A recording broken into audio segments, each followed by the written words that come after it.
সংসদে একটা কৃষকও যাবে। আমার মনে হয় এখনো অনেকে জানি না যে আমি আসলে কোন দলে যোগ দিচ্ছি ওর কেন যোগ দিচ্ছি। সোমবার 20 এপ্রিল রাজধানীর নয়াপল্টনে দলের কেন্দ্রীয় কার্যালয়ে এক সংবাদ সম্মেলনে আনুষ্ঠানিকভাবে 36 প্রার্থীর নাম ঘোষণা করেন বিএনপির সিনিয়র যুগ্ম মহাসচিব ও প্রধানমন্ত্রীর উপদেষ্টা রুহুল কবির রিজভী।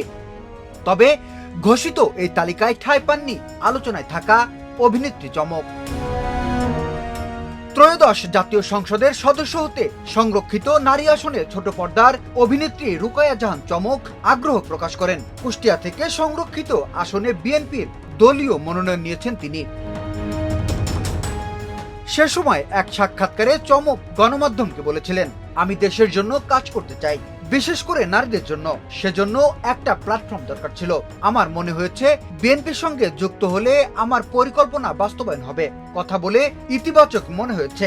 আমি শতভাগ আশাবাদী দলীয় সিদ্ধান্ত ইতিবাচকভাবে নেব। দেশকে ভালোবাসতে চাই, দেশের জন্য কিছু করতে চাই, একটা প্ল্যাটফর্ম দরকার। সেই প্ল্যাটফর্মে যুক্ত হয়েছি, যেখানে আরো অনেক নারীর ভয়েস হয়ে আমি কথা বলবো এবং আরো অনেক নারীকে আমি উদ্বুদ্ধ করতে চাই, ইন্সপায়ার করতে চাই।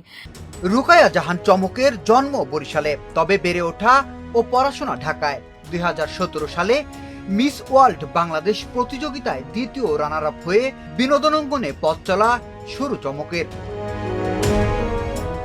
2020 সালে ছোট পর্দায় অভিনয় শুরু করেন তিনি। তার উল্লেখযোগ্য নাটক ও সিরিজ হলো হায়দার, হাউস নম্বর 96, মহানগর, সাদা প্রাইভেট, অসমাপ্ত ও ভাইরাল হাজবেন্ড। বিনোদন ডেস্ক, শোবিজ 24।